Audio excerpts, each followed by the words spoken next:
नमस्कार दोस्तों, I hope आप लोग अच्छे होंगे। ये गांधी का छठवां पार्ट है जो कि इसको हम देखेंगे भाग दो का। भाग दो में 7 सूचियों को देखेंगे, जिसमें पहला सूची चलो देखते हैं। पहला सूची रायचंद्र भाई। चलिए शुरू करते हैं। पहला नंबर, मैंने अपने पिछले अध्याय में बताया था कि बम्बई बंदरगाह में समुद्र बहुत उफान में पर था, जो कि अरब सागर के जून और जुलाई के महीने में असामान्य बात नहीं थी। यह एडन के बाद से ही हिलोरे लेने लगा था।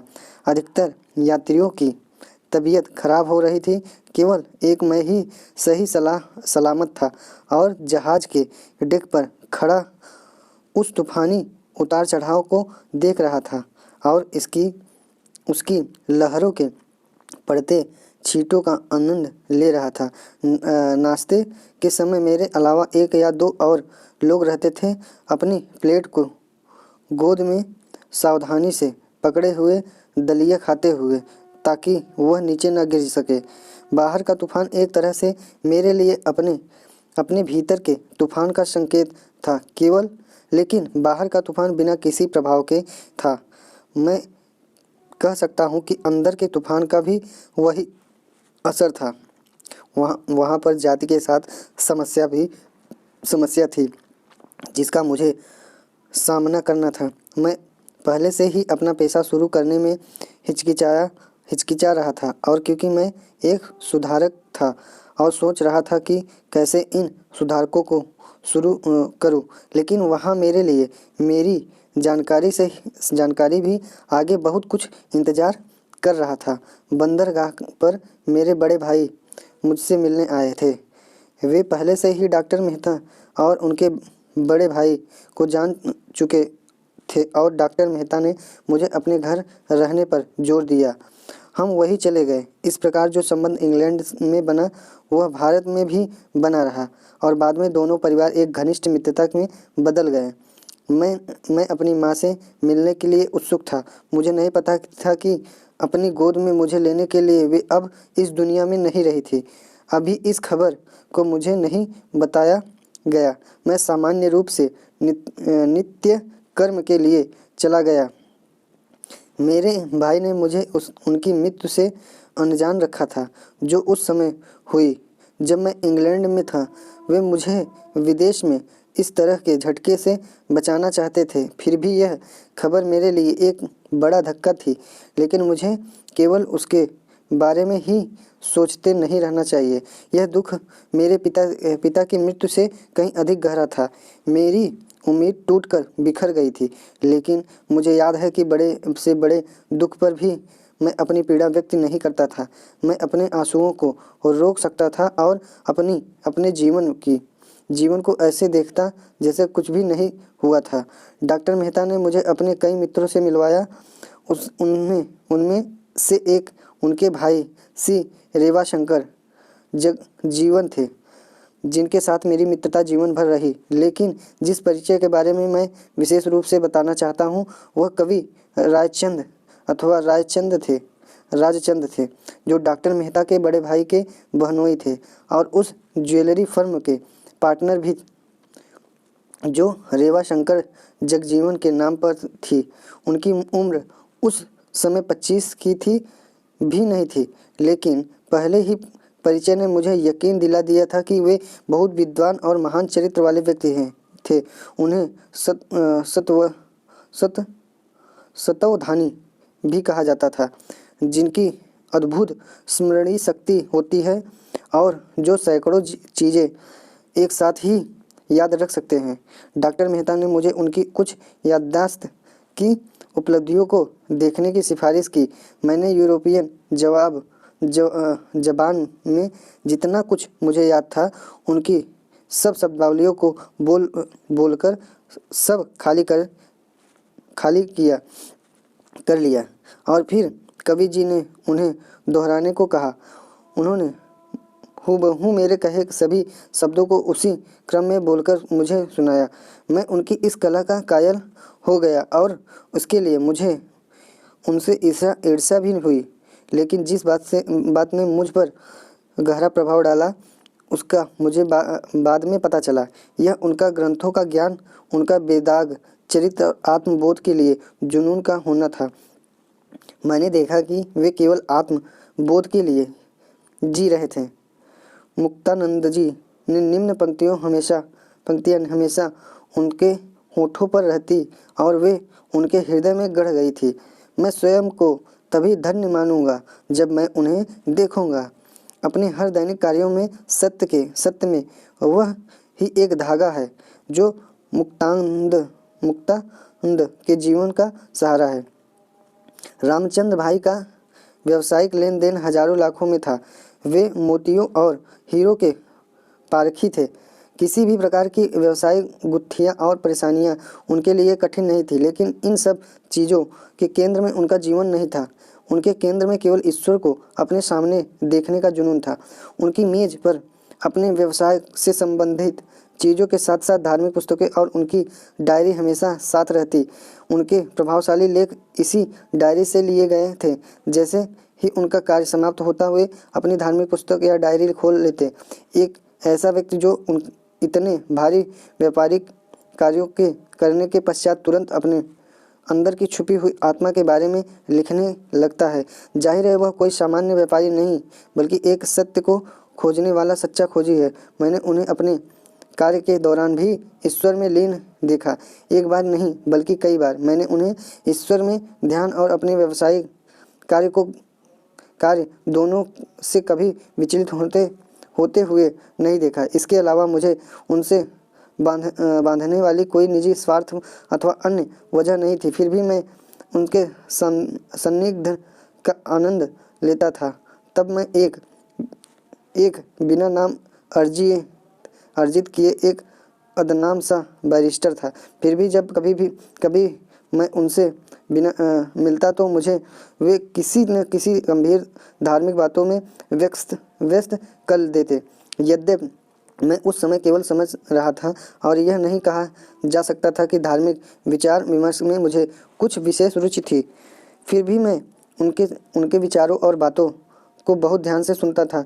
इसके बाद मैं कई धार्मिक नेताओं और अध्यापकों से मिला। मैंने विभिन्न धर्मों के मुखियाओं से मिलने की कोशिश की है और मुझे यह कहना पड़ेगा कि किसी ने भी मुझे इतना प्रभावित नहीं किया जितना प्रभावित मैं रायचंद भाई से हुआ।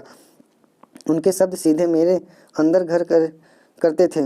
उनकी बुद्धिमत्ता मुझे इतनी ही तेज़ी से अपनी ओर खींचती थी जितनी उनकी नैतिकता के प्रति सच्चाई। मेरे अंदर यह धारणा घर कर गई थी कि वे मुझे विचलित नहीं होने देंगे और मेरे साथ अपने गहन विचारों को हमेशा साझा करेंगे। वे मेरे आध्यात्मिक द्वंद्व की स्थिति में मेरा मार्गदर्शन करेंगे, इसीलिए मेरी शरणगाह थे। लेकिन इतना कुछ उनके प्रति सम्मान होते हुए भी मैं उनको कभी अपने हृदय में गुरु की जगह नहीं दे सका। यह सिंहासन खाली है और मेरी खोज जारी है। मैं हिंदू के गुरु के सिद्धांत, आध्यात्मिक बोध और उनके महत्वपूर्ण योगदान पर विश्वास रखता हूँ। मेरे विचार से इस सिद्धांत में बहुत सच्चाई है कि सच्चे गुरु के बिना सच्चे ज्ञान की प्राप्ति संभव नहीं है। एक अपूर्ण शिक्षक सांसारिक मामलों में सहनीय हो सकता है, लेकिन आध्यात्मिक मामलों में नहीं। केवल एक आदर्श और संपूर्ण गुरु को ही गुरु के सिंहासन पर प्रतिष्ठित किया जा सकता है। इसीलिए संपूर्णता की खोज अनवरत रूप से जारी रखनी चाहिए, क्योंकि हर एक को अपना सापेक्षिक गुरु मिल जाता है। संपूर्णता के लिए अंतहीन खोज हर किसी का अधिकार है। यह अपने में एक पुरस्कार है। बाकी सब ईश्वर के हाथ में है।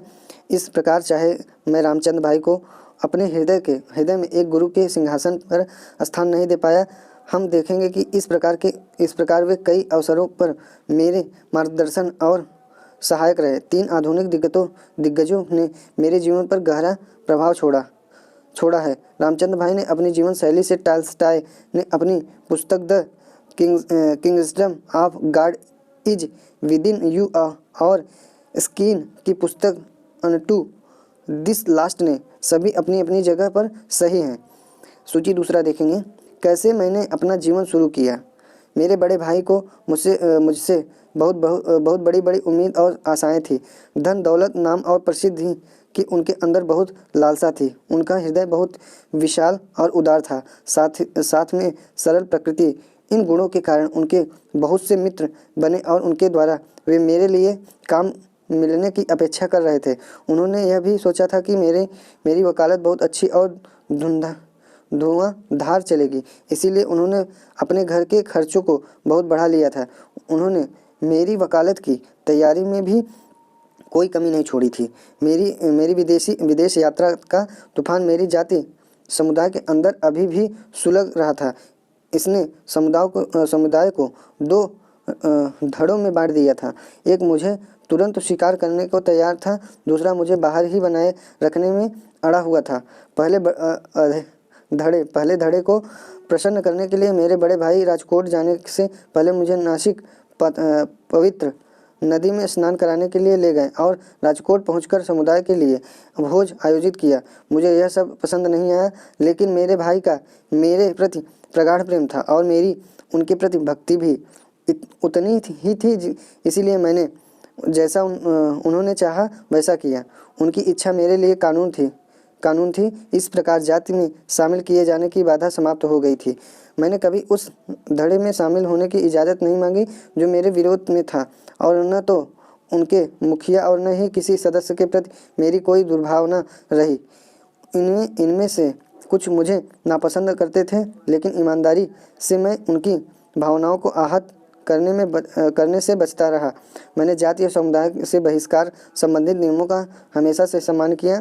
उनके अनुसार मेरा कोई भी रिश्तेदार, यहाँ तक कि मेरे सास ससुर और मेरी बहन और बहनोई भी मेरे साथ संबंध नहीं रख सकते थे, और न ही मैं उनके घर का पानी पी सकता था। वे गुप्त रूप से इस बहिष्कार को त्यागने को तैयार थे, लेकिन यह मेरी प्रकृति थी कि यदि किसी चीज़ जिसको मैं सबके सामने नहीं कर सकता था, उसे मैं गुप्त रूप से नहीं करने के पक्ष में था। ईमानदारी के साथ किए गए आचार व्यवहार के कारण मुझे अपनी जाति समुदाय से किसी प्रकार की परेशानी नहीं झेलनी पड़ी। मैंने हमेशा उस समुदाय से के ज़्यादातर सदस्यों से प्रेम और उदारता ही पाई है, जो मुझे अभी भी बहिष्कृत मानते हैं। यहाँ तक कि उन्होंने मेरे काम में सहायता भी की, बिना किसी आशा के कि मैं उनके समुदाय के लिए कुछ करूँगा।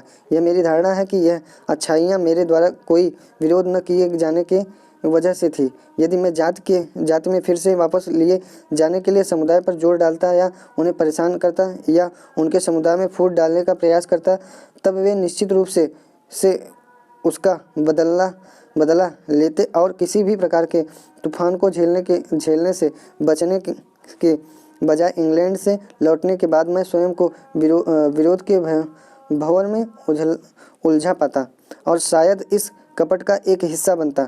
मेरा अपनी पत्नी के साथ अभी संबंध वैसा नहीं था जैसा मैं चाहता था। मैं इंग्लैंड में रहने के बावजूद भी मेरा ईर्ष्या भाव अभी भी ठीक नहीं हुआ था। मेरा उसके हर हरकत पर गुस्सा होना और संदेह करना जारी था। इस कारण मेरी दिली इच्छा कभी पूरी नहीं हुई।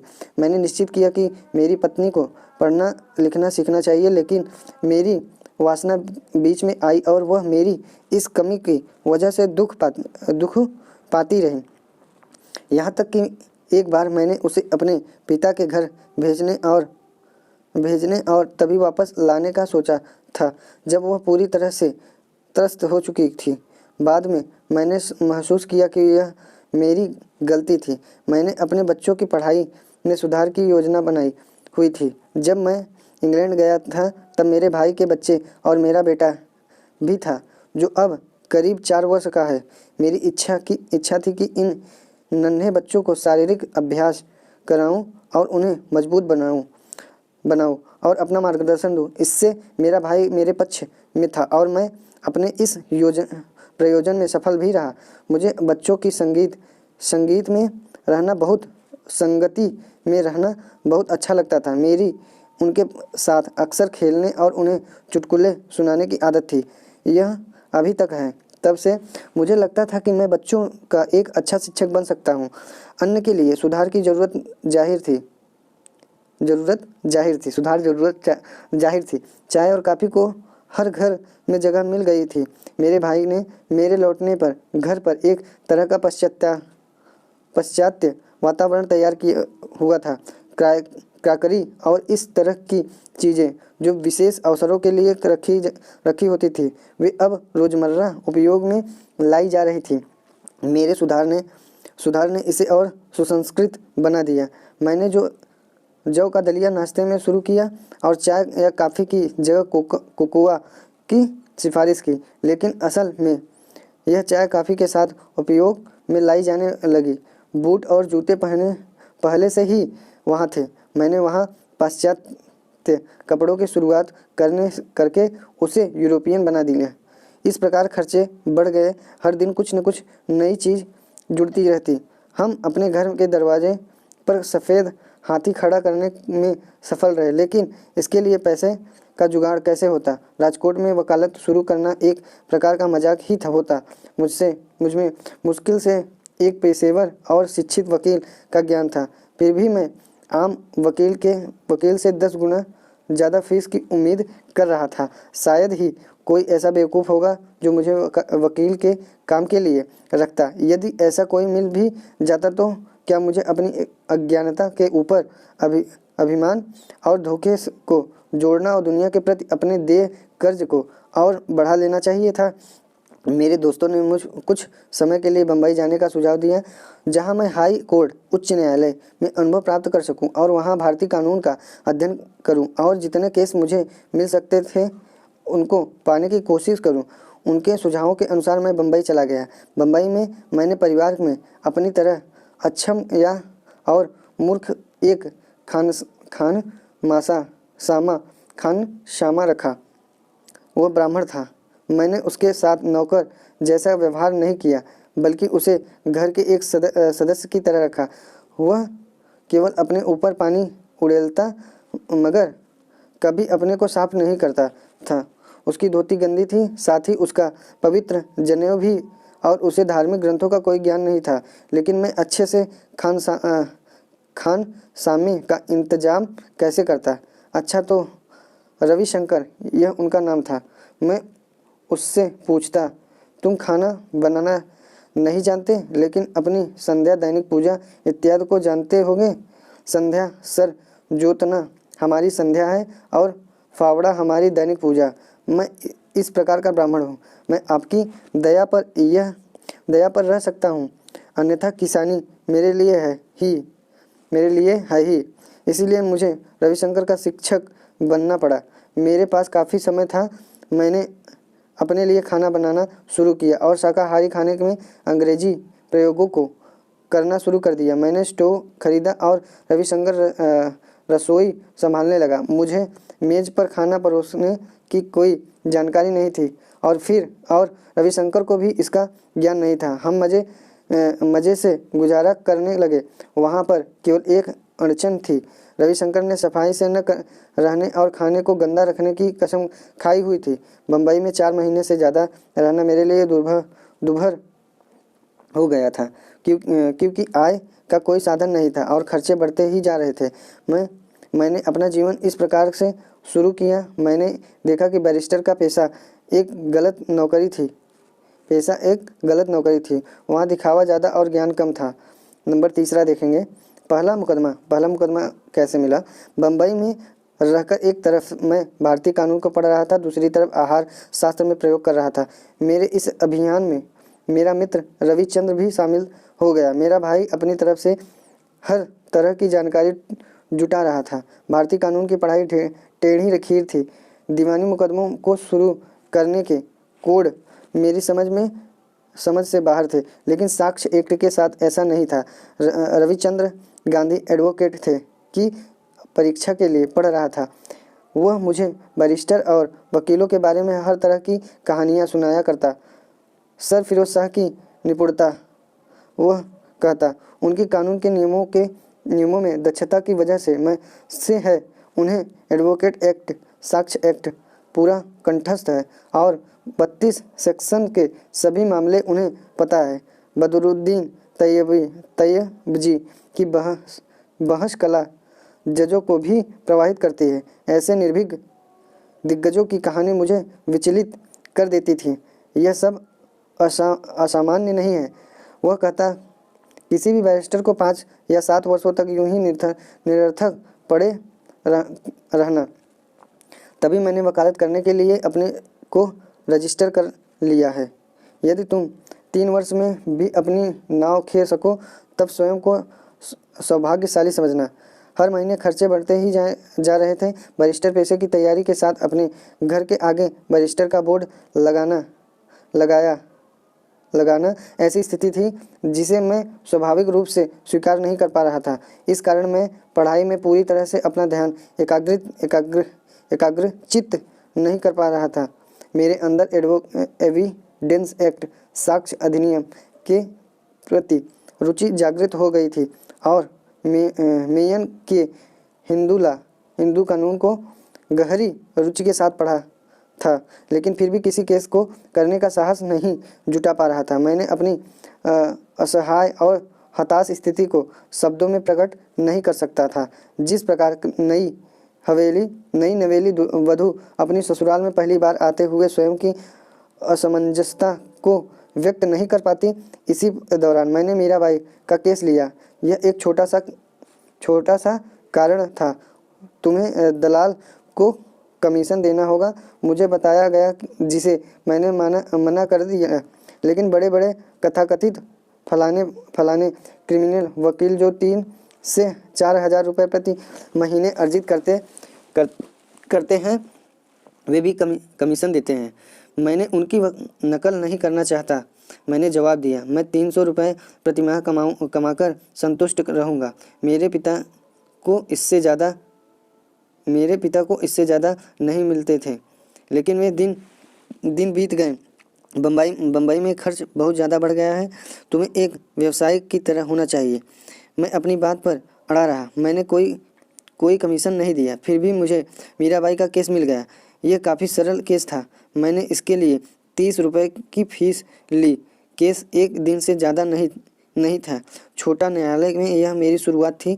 मैं वकील की ओर से खड़ा हुआ और शिकायतकर्ता के साथ मुझे जिरह करनी थी।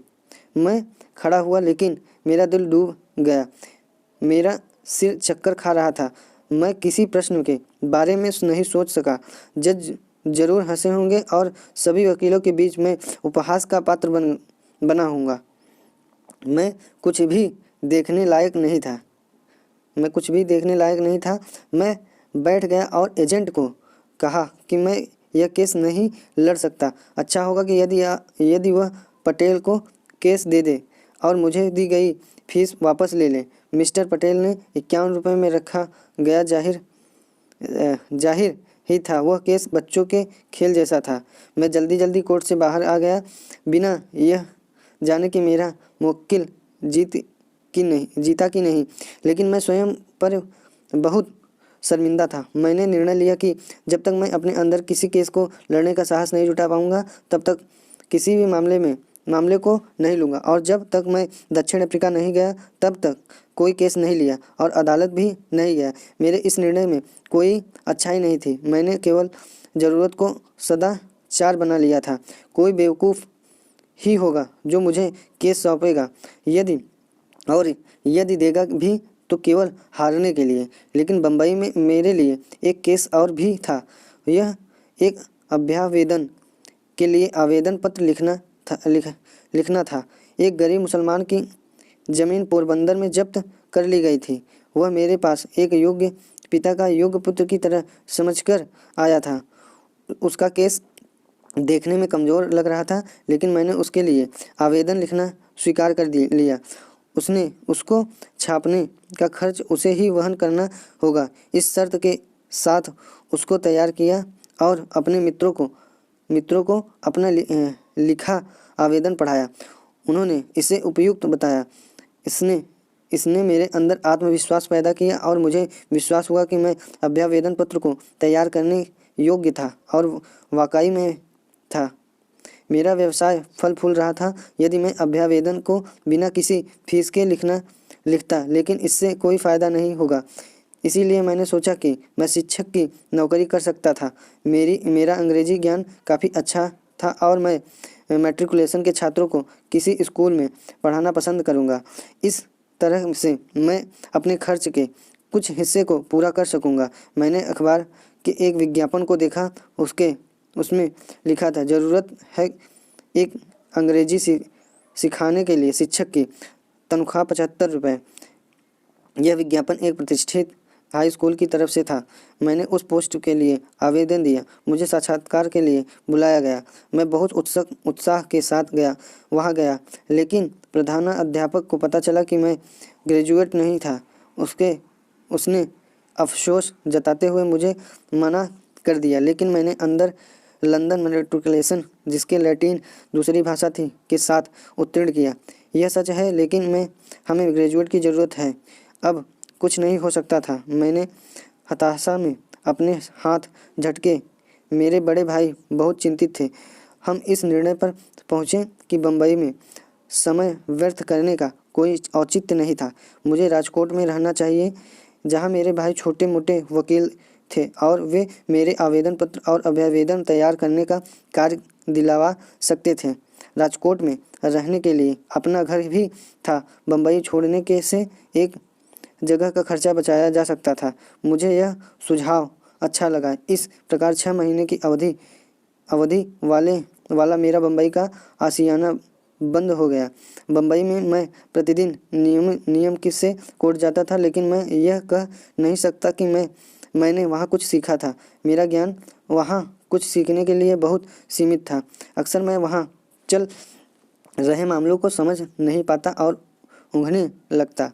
वहाँ मुझे मेरा साथ देने के लिए बहुत सारे अन्य लोग भी होते थे। इस प्रकार मुझे इतनी शर्मिंदगी नहीं होती थी।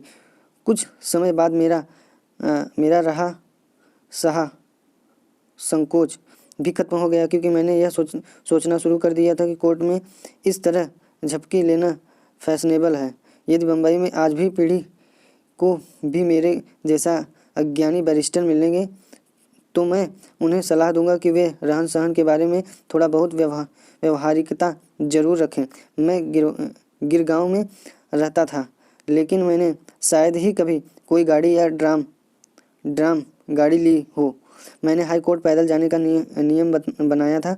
मुझे वहाँ जाने में करीब 45 मिनट लगते थे और लौटना तो हमेशा पैदल ही होता था। मैंने धूप को सहना सीख लिया था। कोर्ट पैदल जाने आने से मेरा अच्छा खासा खर्च बच जाता था। मेरे बहुत से मित्र अक्सर बम्बई में बीमार पड़ जाते थे। मुझे याद नहीं कि बम्बई में मैं कभी बीमार पड़ा था।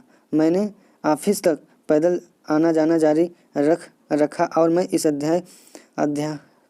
अभ्यास का आज भी फ़ायदा उठा रहा हूँ। चौथा, पहला झटका। मैं बहुत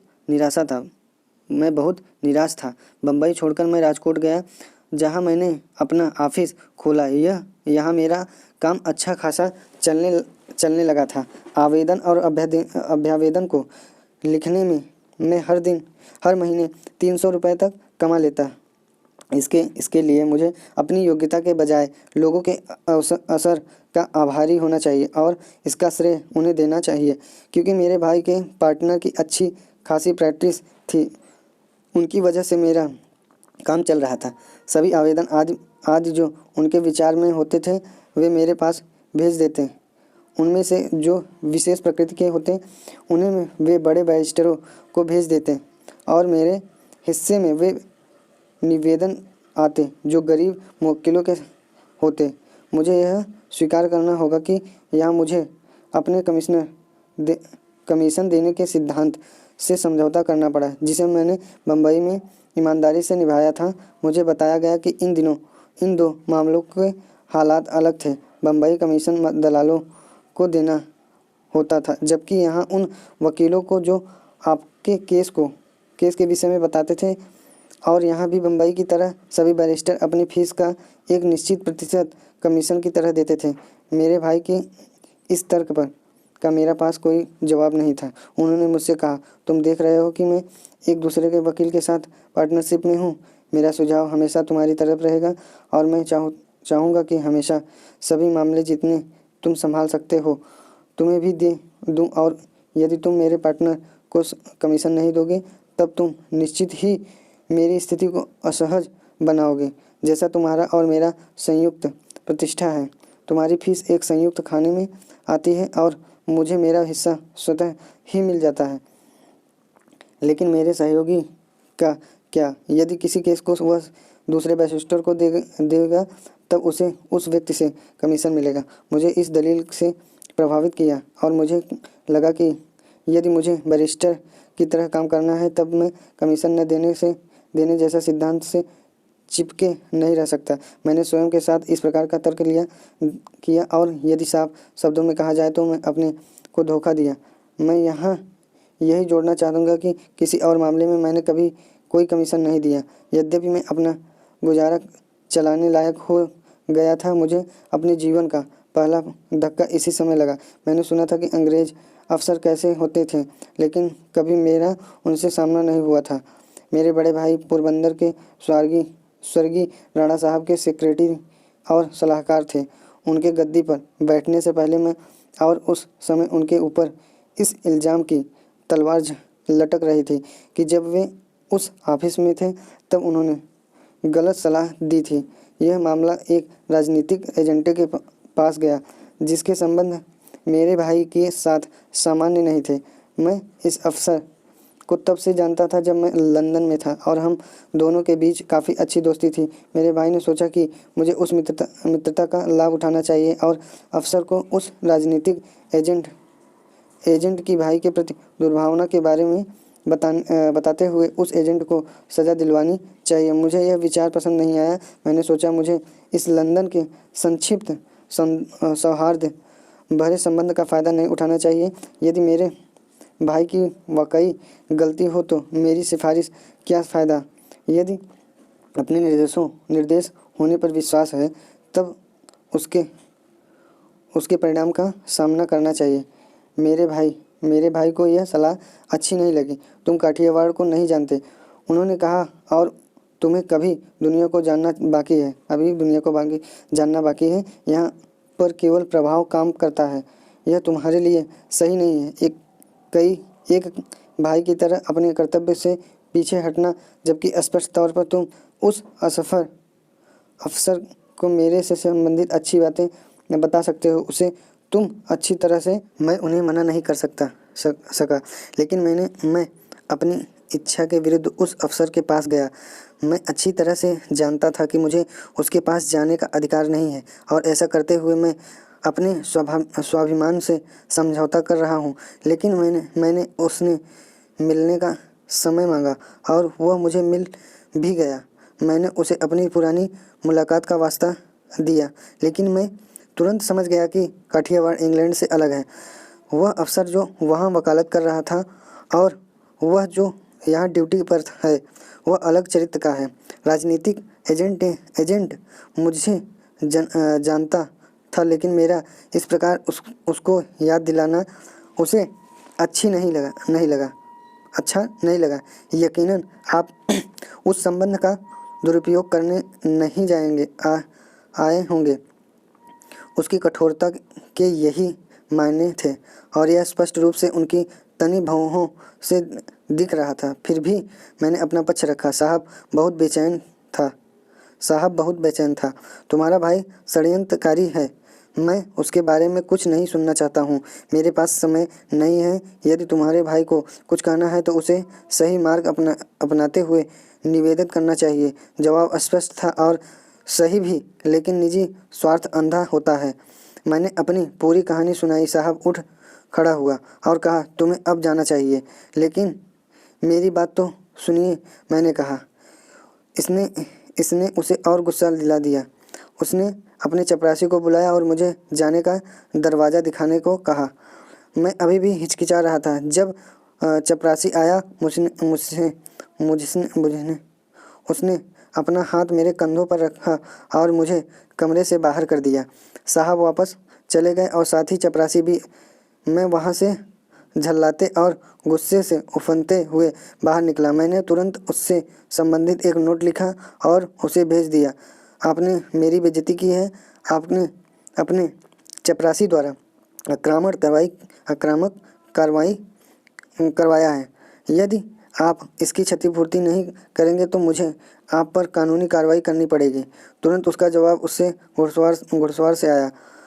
आपका व्यवहार बहुत बेरुखा था। मैंने आपसे जाने को कहा तो आप नहीं गए। मेरे पास कोई आपको चपरासी से बाहर भेजने के अलावा कोई चारा नहीं था, और इसके कहने के बाद भी जब आप नहीं गए तब आपको बाहर करने के लिए बल का प्रयोग करना पड़ा। आप जो कुछ करना चाहते हैं उसे करने के लिए स्वतंत्र हैं। इस जवाब को अपनी पॉकेट में लिए मैं बुझा हुआ उदास सिर झुकाए घर आया। अपने भाई को जो कुछ हुआ वो बताया। वे बहुत दुखी हुए और उनकी समझ में नहीं आया कि किस प्रकार वे मुझे सांत्वना दें। उन्होंने सभी अपने वकील मित्रों से बातें की, क्योंकि मुझे नहीं पता था कि कैसे साहब के विरुद्ध कार्रवाई करूं। सर फिरोज शाह उन दिनों राजकोट में ही थे। वे बम्बई से किसी केस के सिलसिले में आए थे, लेकिन मेरे जैसा एक कनिष्ठ बैरिस्टर उनसे मिलने की हिम्मत कैसे कर सकता था।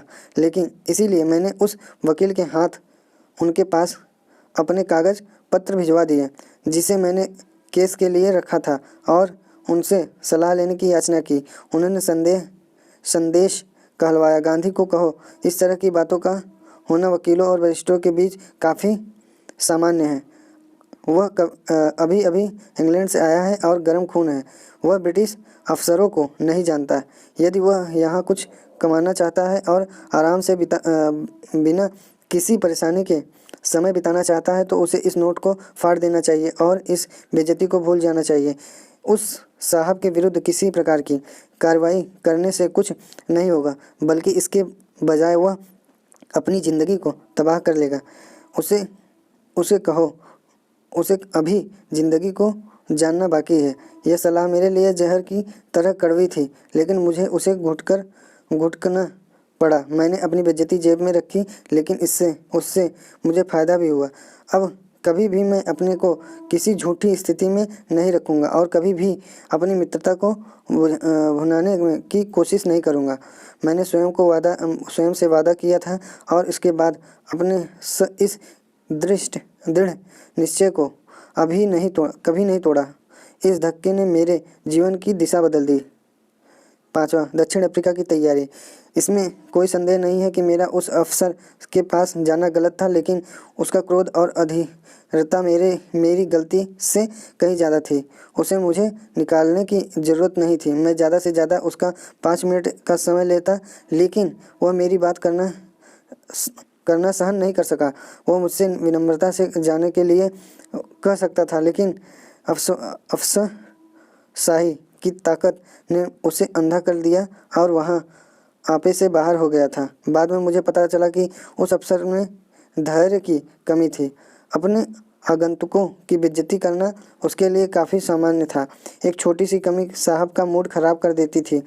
अब मेरे ज़्यादातर काम उसकी कोर्ट में ही होते थे और मैं उसके किसी भी प्रकार का समझौता नहीं करना चाहता था, लेकिन एक बार उसके प्रति कार्रवाई की चेतावनी देकर मैं चुप भी नहीं रहना चाहता था। इस बीच मैंने अपने देश की छोटे स्तर की राजनीति के बारे में सीखना शुरू कर दिया था। काठियावाड़ छोटे छोटे राज्यों से मिलकर बना हुआ था। स्वाभाविक है कि इस तरह की स्थिति में बहुत ज़्यादा संख्या में राजनीति होती है। राज्यों के बीच तुच्छ साजिशें और अफसरों के बीच ताकत के लिए साजिश रचना आम बात होती थी। राज्यों के राजकुमार हमेशा दूसरों की दया पर रहते और अपने चाटुकारों की बातें सुनते थे। यहाँ तक कि साहब के चपरासी की भी जी हजूरी करनी पड़ती और साहब का सेक्रेटरी तो अपने मास्टर से भी ज़्यादा बड़ा होता है, क्योंकि वह उसकी आंखें कान और उसका दुभाषिया होता है। उसकी इच्छा कानून था और उसकी आय साहब से ज़्यादा समझी जाती थी। यह अतिशयोक्ति हो सकती है, लेकिन उसका रहन सहन उसकी तनख्वाह से ज़्यादा होता था। इस तरह का वातावरण मुझे जहरीला लगता और ऐसे में मैं कैसे बेदाग और बेअसर रहूं, यह मेरे लिए एक निरंतर बनी रहने वाली समस्या थी। मैं बहुत हताश था और मेरे भाई ने इसे समझ लिया था। हम दोनों ऐसा ही महसूस करते थे। मैं कोई नौकरी कर सकता था। मुझे इस साजिश से भरे वातावरण से आज़ाद होना चाहिए, लेकिन बिना किसी साजिश के किसी मंत्री पद या जज के पद का प्रश्न ही नहीं उठता था। और मेरी वकालत के रास्ते में साहब एक अड़चन थे।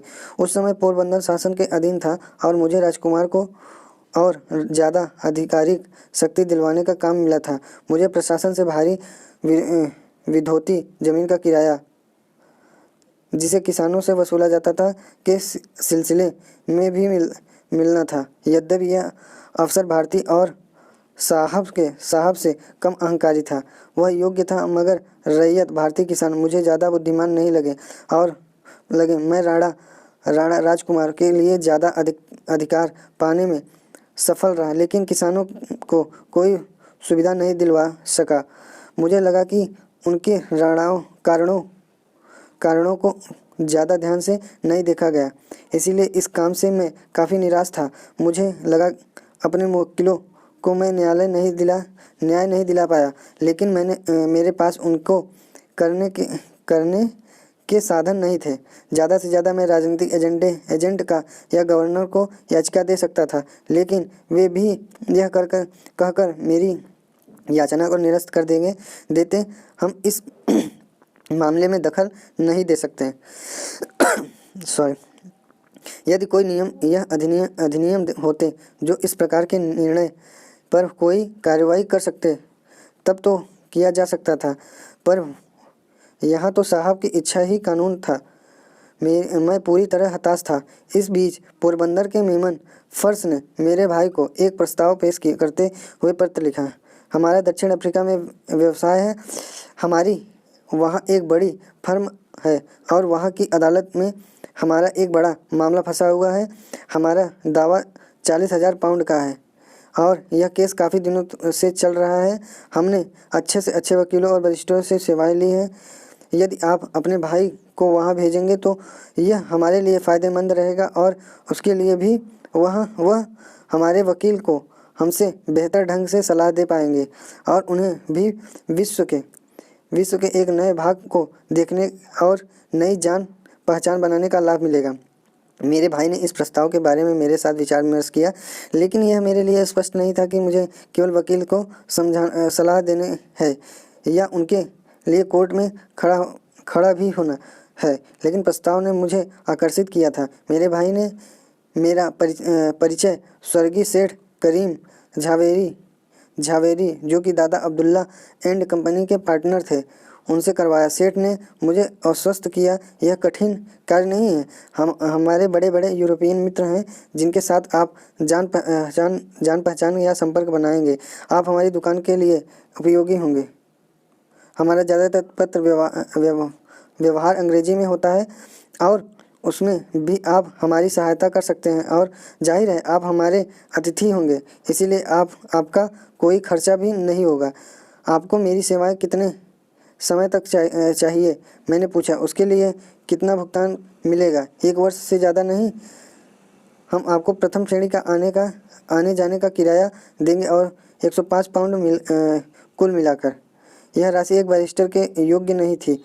यह तो फर्म के एक नौकर की तरह जाना जैसा था। लेकिन मैं किसी तरह भारत छोड़ना चाहता था और एक नए देश को देखने का प्रलोभन भी था, और मैं 105 पाउंड अपने भाई को भेज सकता था और घर के खर्चों में अपना योगदान दे सकता था। मैंने उस प्रस्ताव को स्वीकार कर लिया और दक्षिण अफ्रीका जाने के लिए तैयार हो गया। नेटल में पहुंचा। 6वां देखेंगे। दक्षिण अफ्रीका जाने की तैयारी के समय मुझे अलग होना नहीं अखर रहा था, जैसा कि इंग्लैंड जाते समय था। मेरी माँ अब नहीं रही थी। मुझे भी दुनिया का अनुभव हो चुका था और राजकोट से बम्बई जाना कोई असामान्य बात नहीं थी। इस बार केवल मुझे अपनी पत्नी से बिछुड़ने का दर्द था। इंग्लैंड से वापस आने के बाद हमारा एक और बच्चा हो गया था। हमारा प्रेम अभी भी वासना से आज़ाद नहीं था, लेकिन यह धीरे धीरे शुद्ध हो गया था। मेरे यूरोप से वापस आने के बाद हम बहुत कम साथ रहते थे और मैं अब उसका शिक्षक बन गया था। यद्यपि मुझ पर उसका कुछ प्रभाव नहीं पड़ा था, लेकिन उसने उसने उसमें कुछ सुधार लाने में सहायता ज़रूर की थी। हम दोनों को लगा कि हमें साथ रहने की ज़रूरत थी, लेकिन अफ्रीका के मोह ने बिछोह को कुछ कम और सहनीय ज़रूर किया था। हम एक वर्ष में ज़रूर मिलेंगे, मैंने उसे सांत्वना देते हुए कहा और राजकोट से मुंबई के लिए रवाना हो गया। यहाँ मुझे दादा अब्दुल्ला के एजेंट से जाने का टिकट लेना था, लेकिन जहाज़ में कोई बर्थ उपलब्ध नहीं थी। यदि मैं रवाना नहीं होता तो मुझे बम्बई में रुकना पड़ता। हमने अपनी तरफ से फर्स्ट क्लास लेने की पूरी कोशिश की है, एजेंट ने कहा, लेकिन सफलता नहीं मिली। यदि आप डेक पर जाने के लिए तैयार हैं, तब हम आपके खाने का इंतजाम सैलून में करवा सकते हैं। वे मेरे प्रथम श्रेणी में यात्रा करने के दिन थे। एक बैरिस्टर कैसे एक डेक के यात्री की तरह यात्रा कर सकता था, इसलिए मैंने उस प्रस्ताव को अस्वीकार कर दिया। मुझे एजेंट की सच्चाई पर संदेह था, क्योंकि मैं इस बात पर विश्वास नहीं कर सकता था कि प्रथम श्रेणी का टिकट उपलब्ध नहीं होगा। फिर एजेंट की इजाज़त मिलने पर मैंने प्रथम श्रेणी का टिकट लेने की तैयारी की। मैंने जहाज़ में जाकर चीफ ऑफिसर से मिला। उसने मुझे स्पष्ट कहा, सामान्यतः हमारे पास इतनी भीड़ नहीं होती, लेकिन क्योंकि मोजाम्बिक के गवर्नर इस जहाज़ से जा रहे हैं, इसीलिए सभी बर्थ भर गई हैं। क्या आप किसी तरह मेरा इंतज़ाम नहीं कर सकते? मैंने उससे पूछा। उसने मुझे ऊपर से नीचे तक देखा और मुस्कुराए कर बोला, केवल एक तरीका है। मेरे केबिन में एक अतिरिक्त बर्थ है, जो ज़्यादातर यात्री के लिए नहीं होते, लेकिन मैं उसे देने के लिए तैयार हूँ। मैंने उन्हें धन्यवाद दिया और एजेंट को टिकट खरीदने के लिए कहा। अप्रैल 1893 में मैं उत्साह और अपनी किस्मत आजमाने दक्षिण अफ्रीका की ओर चले गया। सबसे पहला बंदरगाह लामू था, जहां हमें पहुंचने में 13 दिन लगे। कैप्टन और मैं तब तक घनिष्ठ मित्र बन चुके थे। उसे शतरंज खेलने का शौक था और चूंकि अभी वह इस खेल में नया था, उसे भी एक नौसिखिया पार्टनर चाहिए था। इसलिए उसने मुझे खेलने के लिए आमंत्रित किया। मैंने इस खेल के बारे में सुना तो था, मगर इसमें कभी अपना हाथ नहीं आजमाया था। खिलाड़ी कहते थे कि इस खेल को खेलने से दिमाग का अभ्यास हो जाता है। कैप्टन ने मुझे सिखाने का प्रस्ताव रखा और उसने पाया कि मैं अच्छा छात्र था, क्योंकि मेरे अंदर असीमित धैर्य था। हर बार मैं हारता, तब वह मुझे सिखाने के लिए और ज़्यादा उत्सुक हो जाता। मुझे खेल पसंद था, लेकिन यह शौक जहाज़ से बाहर नहीं गया और मेरा ज्ञान केवल शतरंज में मोहरों को इधर उधर करने तक सीमित था। लामू ने जहाज़ 3 या 4 घंटे तक रुका रहा। मैं जहाज़ से उतरकर बंदरगाह को देखने निकला। कैप्टन भी किनारे पर ही था, लेकिन उसने मुझे चेतावनी दी थी कि बंदरगाह खतरनाक था और सही वक्त पर मुझे वापस आ जाना चाहिए। यह एक छोटी जगह थी। मैं पोस्ट ऑफिस गया और भारतीय क्लर्कों को देखकर खुश हो गया और उनसे बातें की। मैंने अफ्रीकियों को भी देखा और उनके रहन सहन से जान पहचान बनाने की कोशिश की थी कि इसमें मुझे बहुत मज़ा आया। इसने भी कुछ समय ले लिया। डेक पर भी कुछ यात्रियों के साथ मेरी जान पहचान हो गई थी, जो किनारे अपना खाना बनाने के लिए उतरे थे और शांति से खाना चाहते थे। मैंने देखा वे डेक पर वापस जाने की तैयारी कर रहे थे। हम सब वापस नाव पर आ गए। बंदरगाह पर लहरें ऊंची थी और हमारी नाव में आवश्यकता से ज़्यादा सामान था। लहरों का बहाव बहुत शक्तिशाली था, जिससे उसे स्टीमर की सीढ़ी के सहारे बांधे रखना असंभव था। वह सीढ़ी को छूता और फिर लहरें उसे अलग कर देती। जहाज़ के चलने की पहली सीटी बज चुकी थी। मैं चिंतित था। कैप्टन ब्रिज से हमारी परेशानी को देख रहा था। उसने स्टीमर को 5 मिनट और रुकने का आदेश दिया। वहाँ एक और नाव थी, जिसे मेरे दोस्त ने 10 रुपये में मेरे लिए लिया। इस नाव ने मुझे लोगों से भरी हुई नाव से निकाल लिया। ऊपर उठाई जा चुकी थी, इसीलिए मुझे रस्सी के सहारे स्टीमर पर रखा गया और फिर स्टीमर चल पड़ा। अन्य यात्री पीछे छूट गए थे। मैंने कैप्टन की चेतावनी की सराहना की। लामू के बाद दूसरा बंदरगाह मोम्बासा फिर जंजीबार था। यह पड़ाव काफ़ी लंबे समय तक के लिए था, 8 से 10 दिन तक का। तब हम एक नाव से दूसरे नाव में गए। कैप्टन मुझे बहुत पसंद करता था, लेकिन इस पसंद ने एक खराब मोड़ ले लिया। उसने अपने एक अंग्रेज दोस्त को आमंत्रित किया और हम बाहर घूमने के लिए चल पड़े। हम उसकी नाव से किनारे पर गए। कैप्टन को जरा सा भी अंदाज नहीं था कि ऐसे मामलों में मैं कितना मूर्ख था। एक दलाल हमें निग्रो स्त्री के घर ले गया। हमें अपना कमरा दिखाया गया। मैं शर्म के मारे चुपचाप खड़ा रहा। ईश्वर जाने उस गरीब औरत ने मेरे बारे में क्या सोचा होगा। जब कैप्टन ने मुझे बुलाया तो जैसे मैं गया था तुरंत ही वापस आ गया। उसने मेरी मासूमियत देखी। पहले मुझे बहुत शर्म आई, लेकिन मैं उस हरकत को एक डरावने कृत्य के अलावा कुछ और नहीं सोच सकता था। वह शर्म खत्म हुई और मैंने ईश्वर का धन्यवाद किया कि वह औरत मुझ पर कोई प्रभाव नहीं डाल सकी थी। मैं अपनी कमजोरी पर वितृष्णा से भर गया था और मेरी वापस उस कमरे में जाने की हिम्मत नहीं हुई। मेरे जीवन में यह तीसरा अवसर था जब इस तरह का प्रयास हुआ था। कई युवा जो शुरुआत में कुछ नादान होते हैं, वे नकली शर्म की वजह से इस पाप की ओर आकर्षित हो जाते हैं और इस तरह से स्वयं को अप्रभावित होने का श्रेय नहीं दे सकता। मैं स्वयं ऐसा श्रेय तभी दे सकता था यदि मैं उस कमरे में जाने से मना कर देता। मुझे ईश्वर को धन्यवाद देना चाहिए कि ऐसी परिस्थितियों में उसने मुझे बचाया। हमें बंदरगाह में 1 हफ्ते तक रहना था। मैंने शहर में कमरा लिया और आसपास का काफ़ी इलाका घूमकर देखा। केवल मालाबार की जंजीबार के वैभवशाली वनस्पतियों का एक अनुमान दे सकता है। मैं इसके विशाल वृक्षों और फलों के आकार को देखकर अचंभित था। अलग पड़ाव मोज़ाम्बिक था और फिर इसके बाद हम मई के अंत तक नेटल पहुंच गए। 7वां कुछ अनुभव। नेटल का बंदरगाह डरबन है। इसे कोर्ट नेटल भी कहा जाता है। अब्दुल्ला सेठ वहाँ मुझे लेने आए थे। जैसे ही जहाज़ किनारे पर पहुंचा, मैंने लोगों को बोर्ड पर अपने मित्रों से मिलते देखा। मैंने देखा कि भारतीयों को वहाँ इज्जत से नहीं देखा जाता था। मैं यह भी देख सकता था कि जो अब्दुल्ला को जानते थे वे किस घमंडी तरीके से उनके साथ व्यवहार कर रहे थे। यह मुझे बहुत चुभा। अब्दुल्ला सेठ इसके आदी थे। कुछ लोग जिन्होंने मेरी ओर देखा, उनकी आंखों में उत्सुकता थी।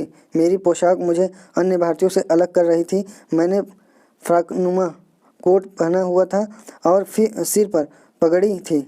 यह बंगाली पगड़ी थी, नकल की थी।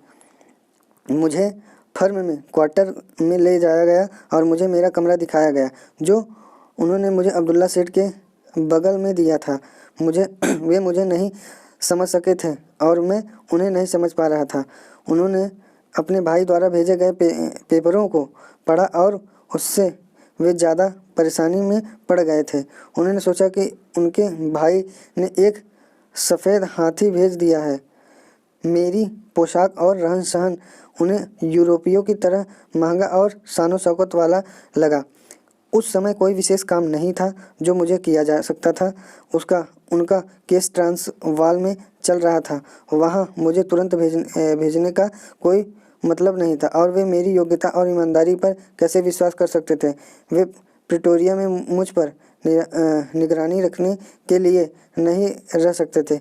बचाव पक्ष प्रिटोरिया में था और उन्हें लगा वे मुझे प्रभावित कर सकते थे और केस से संबंधित कार्य मुझे नहीं दिया जा सकता था। तो मुझे क्या कार्य दिया जाए, क्योंकि अभी अन्य कार्यों को उनके अपने क्लर्क आदि बेहतर ढंग से कर सकते थे। क्लर्कों से निपटा जा सकता था। यदि वे कुछ गलत करते, क्या मैं भी गलतियां कर सकता था। इसीलिए यदि केस से संबंधित कार्य मुझे नहीं दिया जा सकता था तो मुझे बिना किसी काम के रखना पड़ेगा। अब्दुल्ला सेठ पूरी तरह से निरक्षर थे, लेकिन उनके पास अनुभव था, खजाना था। वे बहुत तेज बुद्धि के थे और यह बात वे जानते थे। अभ्यास द्वारा उन्होंने काम चलाऊ अंग्रेजी बोलना सीख लिया था, लेकिन उससे वे केवल अपना व्यवसाय चला सकते थे, चाहे वह बैंक मैनेजर के साथ हो या यूरोपियन व्यापारियों के साथ काम निकालना हो अथवा अपना केस वकील को समझाने का हो। भारतीय उन्हें बहुत इज्जत के साथ देखते थे। उनकी फर्म उस समय की सबसे बड़ी भारतीय फर्म थी, या भारतीय बड़ी फर्मों में से एक तो निश्चित रूप से थी। इन सभी फर्मों के साथ एक नुकसान भी था, वे बहुत संयमी प्रकृति की थे। उन्होंने इस्लाम पर गर्व था और इस्लाम के दर्शन के बारे में प्रवचन देना उन्हें अच्छा लगता था। यद्यपि उन्हें अरबी भाषा नहीं आती थी, लेकिन पवित्र कुरान और इस्लाम के साहित्य की उन्हें अच्छी जानकारी थी। उनके पास उनके अनेक उदाहरण हमेशा तैयार रहते थे। उनके संपर्क में मुझे इस्लाम धर्म के बारे में व्यवहारिक जानकारी हो गई थी। जब हम एक दूसरे के करीब आए तब हमारे बीच धार्मिक विषयों पर लंबे विचार विमर्श होते थे। मेरे आने के दूसरे या तीसरे दिन वे मुझे डरबन कोर्ट दिखाने ले गए। यहाँ उन्होंने मेरा परिचय कई लोगों से करवाया और मुझे अपने वकील के बगल में बिठाया। मजिस्ट्रेट मुझे लगातार घूरते रहे। फिर उन्होंने मुझे अपनी पगड़ी उतारने के लिए कहा। मैंने ऐसा करने से मना किया और कोर्ट से बाहर आ गया। इस प्रकार यहाँ भी मेरे लिए लड़ाई संचित थी। अब्दुल्ला सेठ ने मुझे बताया कि क्यों यहाँ कुछ भारतीयों को अपनी पगड़ी उतारनी पड़ती है। जिन्होंने मुसलमानों वाले वस्त्र पहने हुए हो वे अपनी पगड़ी पहन सकते हैं, लेकिन अन्य भारतीयों को कोर्ट में अपनी पगड़ी उतारने का नियम था। यहाँ मैं कुछ विवरण देना चाहूँगा जिससे इस विभाजन को समझा जा सके। इन 2-3 दिनों में मैं देख सकता था कि भारतीय विभिन्न दलों में बटे हुए थे। एक समूह मुसलमान व्यापारी वर्ग था जो अपने को अरब कहते थे। दूसरा समूह हिंदू का। फिर अन्य पारसी वर्ग क्लार्कों का। हिंदू क्लर्क न यहाँ के थे और न वहाँ के, जब तक कि वे अरब के साथ न जुड़े। पारसी क्लर्क अपने को पारसियन कहते थे। इन 3 वर्गों के आपस में सामाजिक संबंध थे, लेकिन सबसे बड़ा वर्ग तमिल, तेलुगु और उत्तर भारतीयों का था, जो अनुबंधित और आज़ाद हुए मजदूर थे। अनुबंधित मजदूर वे थे जो नेटल 5 वर्ष के लिए कार्यकाल के लिए आए थे और उन्हें गिरमिटिया या गिरमिट कहते थे। यह शब्द अंग्रेजी शब्द एग्रीमेंट का अपभ्रंश था। अन्य 3 वर्गों का कुछ नहीं, केवल इस वर्ग के साथ व्यापारी संबंध था। अंग्रेज उन्हें कूली कहकर बुलाते क्योंकि उसमें ज़्यादातर भारतीय मजदूर वर्ग होते थे।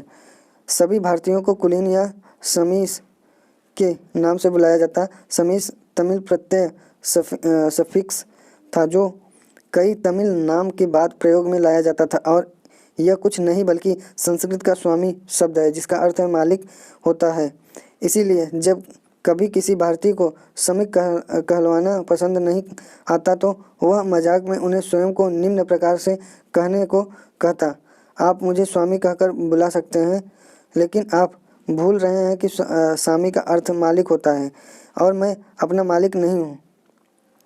कुछ अंग्रेज यह सुनकर भ्रिकुटी चढ़ाते और कुछ क्रोधित हो जाते और भारतीयों को गाली देते और यदि मौका मिलता तो उनकी बेइज्जती भी करते। उनके लिए स्वामी का अर्थ कुछ नहीं लेकिन केवल उन्हें तिरस्कृत करना था। यदि इसका अनुवाद किया जाए तो स्वामी एक बेइज्जती का शब्द था। इस वजह से यहाँ मुझे कुलीन बैरिस्टर के नाम से जाना गया। व्यापारियों को कुलीन व्यापारी कहा जाता। इस प्रकार कुलीन का मूल अर्थ भुला दिया गया और इसे सभी भारतीयों पर लगाया जाने लगा। मुसलमान व्यापारी इस पर नाराज होते और कहते, मैं कुलीन नहीं हूँ, मैं एक अरब हूँ या मैं एक व्यापारी हूँ। अंग्रेज यदि तमीज़दार होता तो इसके लिए उनसे माफ़ी मांगता। इन सब स्थिति में पगड़ी पहनना बहुत महत्वपूर्ण था। अपनी पगड़ी उतारने का अर्थ अपनी बेइज्जती को सहन करना था। इसीलिए मैं सोचा अपनी इस भारतीय पगड़ी को अलविदा कह देना अच्छा है और अंग्रेजी हैट पहनना शुरू कर दिया, जो कि मुझे बेइज्जत होने और अप्रिय विवाद से भी बचाएगा। लेकिन अब्दुल्ला सेठ को यह विचार सही नहीं लगा। उन्होंने कहा, यदि तुम इस तरह का कोई काम करोगे तो उसका खराब असर पड़ेगा। तुम उनके साथ समझौता करोगे जो भारतीय पगड़ी पहनने पर जोर देते हैं। एक भारतीय पगड़ी तुम्हारे सिर को शोभा देती है और अंग्रेजी हैट पहनकर तुम वेटर लगोगे। उनकी सलाह में व्यवहारिक बुद्धिमत्ता, देश प्रेम और थोड़ी बहुत संकीर्णता भी थी।